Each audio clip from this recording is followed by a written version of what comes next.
From metamorphosis to metamorphosis. I mean, what a diversity of presentations and thought processes we've seen over these 2 days. Yesterday, we saw how the normal materials that we normally work with have been used to create such convoluted forms which we could not have imagined that was possible by technology used in fabrication. And today, we see another line of thought which says, forget all these materials because all of these are carbon emitting, and let's look at brand new materials that actually absorb carbon instead. We are going to build in these 10 years, which have already started, more than what was built in the last 30 years. People are talking about carbon emissions, reducing the carbon footprint, but we are going to build 3 times more in these 10 years, and the process has already begun. The way our cities are developing today, the construction has gone 3 times more. So at the end of one more decade, we will have that much more construction. And how is one going to tackle the carbon footprint with all this if we don't dramatically change the way we think? It's going to be a disaster. Exactly what Marcos said. I think we have a lot of cues in our own traditional Indian architecture, at least from the planning principles and the way materials are used.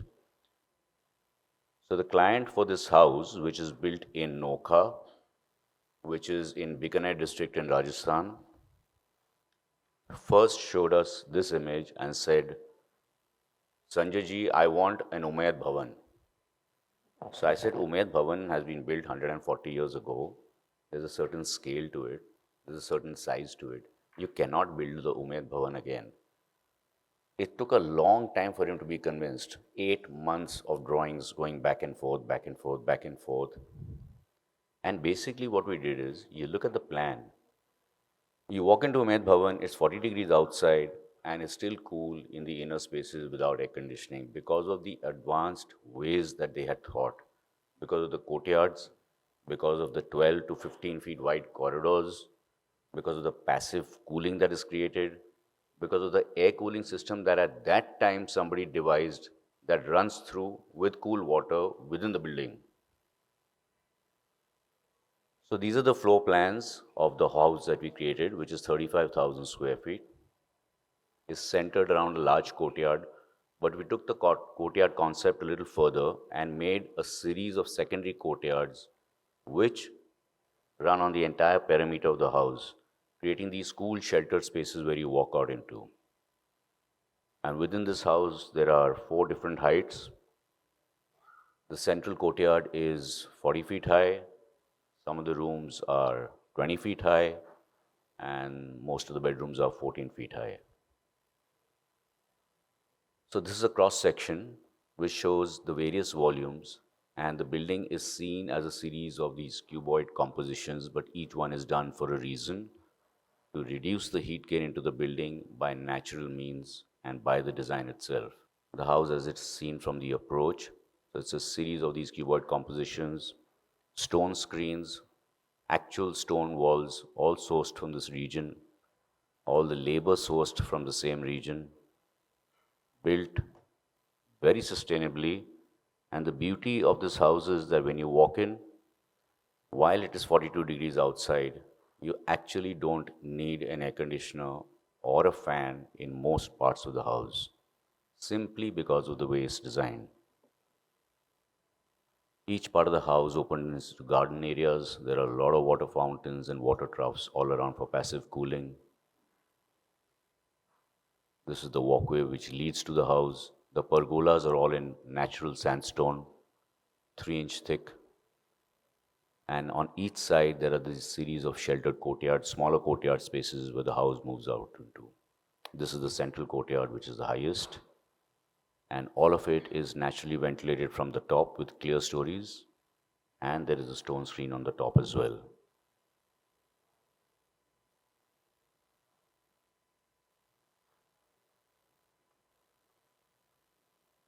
And these principles have been used throughout traditional Indian architecture, especially prevalent in Rajasthan through so many centuries. It's a very brief video. हाथ में हाथ किया उड़ा home जी दिया 5-7 दिन बाद आज कर दिया इलियन छुट्टी मत है एवढ्या आधी आज कार झालं 7 दिन विसाद के सूट दूर कराना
So the interiors were all done by Nina. This was the metamorphosis of traditional planning principles that are prevalent without actually copying directly from the past, used in a different way. The next project is a metamorphosis of the brief itself. So in this project, when the client came to us, this is the site. It's also in Noka. And what you see on the top is the client's house. This is the place where their father had passed away and the last rites had been done exactly at this point. And it is only because we were doing the other house that you saw that I was regularly going to Noka. Otherwise, these people, the clients for this project, thought this was too small for us to be involved in. But he said, since you're already coming to Noka, can you look at this and maybe do this as well? And this is the sketch they came with. They wanted to build a memorial. So my first question was that who is going to come to this memorial? You will come as family, your close people may come, but after that, what else? And why would people want to come again and again to something that is like a temple? And then we studied the village because we've already been going to Noka so many times. There's no community space in the entire set of 144 villages in Noka. So Noka is a region of 144 villages, and Silwa is the village where this is located. Not just that, the schools are in really bad shape. But it is amazing when you talk to these students that they're actually still happy even in these schools. It just makes you go and think, what is it that we want from life? I actually went and asked four or five of these girls, it's a girls' school. They said, we don't need a new school. We are very happy. We got everything. These students studying in this school said, we are very happy. We have everything. So, anyway, these schools did not have a library. So we told the client that instead of just making a memorial, make a community center. Celebrate the point where the last rites were done and build something around it rather than enclosing that. So that's the location. This is what the client's requirements were. And that's how we transformed their thinking and they finally accepted it. With the rider that the area is less than 10,000 square feet and the budget is also limited. So that was the look of the kind of thing that they wanted. This was the first sketch done on a flight. And we started by looking at how to create a circular space, which becomes a gathering space, like a courtyard, but not the traditional courtyard, which is always square or rectangular. And then we cut that away so that the internal courtyard can actually merge with the outside toward the northern side, so it can take even larger gatherings. And then we extended these arms so that there is a sense of enclosure when you come to that point. And then further, reduce the height on one side, increase it on another side, so that that 9,000 square feet building that you're making actually has a roof of 9,000 square feet, which also becomes accessible. And in doing so, you get a large volume where a library is situated and a smaller volume where a museum is. And the garden, which is accessible as a double spiral, which you go up from one side on a shallow slope, you come down on a slightly steeper slope. All the utility facilities are kept towards the extreme northern end with a cafeteria, bathrooms, service spaces. Most importantly, we wanted to make this garden, but Nokha has a water shortage. How do you address that? But whenever it rains, and it does rain every year, there is a certain amount of water. It's a question of only harnessing that water. So we built a 9 lakh liter capacity water tank. The earth that came out of that is used to create the earth berms around the circular shape on the south, east, and the west. So you increase the energy efficiency of the building, make the spaces within cooler, and at the same time, you have enough water throughout the year simply by rainwater harvesting to water the garden as well as take care of the other facilities. And then within this earthbound space, there are these scooped skylights which give light to the museum spaces below. And the stone panels which surround the library are all in natural sandstone. So these are the floor plans. Very, very simple. So an open auditorium in the center. The lower height has the museum. The higher height has the library, which is open to all the village children as well as the villagers. These are cross sections showing how the auditorium is built into the landscape and then extends out towards the northern side. That's the difference between the heights from one side to the other, and this is how you see the building when it is finished from the top. And from the south, where it is completely protected by the earthworm, an aerial view, and then views from different sides. So this is looking at from the eastern side, from the southern side, right on the top. This tiny project of 9,400 square feet has actually given us more satisfaction when we interacted with the children who are using them, much more than a 10 million square feet project would give you. You have to see the happiness of these children when they use these spaces. That's the library space. It's got these changing patterns of light throughout the day. And this is the building being used as a community center. So it's open to everybody from all the villages. So it's actually succeeded in bringing people together in the true sense.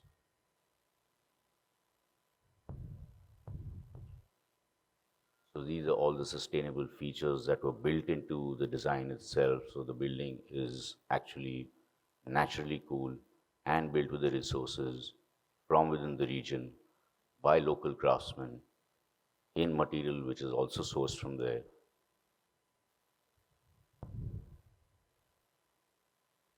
So this is just a 9,000 square feet office, but what it generates is a 27,000 square feet open, sheltered auditorium space, as well as a 9,000 square feet roof garden. So a tiny built-up area of 9,000 square feet generates 35,000 square feet, sorry, totally 45,000 square feet of usable space in different ways. Every day, 3 to 500 people come. 3 to 500 is a very small number for anybody living in Bombay or any other large city, but 3 to 500 in a population of what Nokha has is a huge number. So people come in buses to see this building and then spend the day there. But the most important thing what has happened with this building is that it has now fueled a whole series of community spaces which we are also doing. So the next project, which is starting next month itself, is this Village Girls School, which is going to be a non-air conditioned space. It's going to have classrooms right from primary up to 12th standard, open courtyard spaces in the middle, negotiating a natural terrain difference of 9 meters within the site, deep sheltered windows, so very reduced heat gain, a completely usable rooftop. This was where I was asking them those questions as to what they need, and they were telling me that we don't need anything, we have an amazing school. So that's the school they will now get. And then there's a small community space within the village itself where we are planning a garden which can be used in multiple ways using just the stone verticals which are available there. Literally at 800 rupees, you get a stone vertical which is 4 feet high, sandstone, 2 inch thick. And using that one material, we're making this entire garden. And then there is a 200-year-old Shiva temple which we are restoring and making community facilities there. So that will become yet another community space for Nokha village. And this is a brief video on the community center.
Thank you very much for your attention.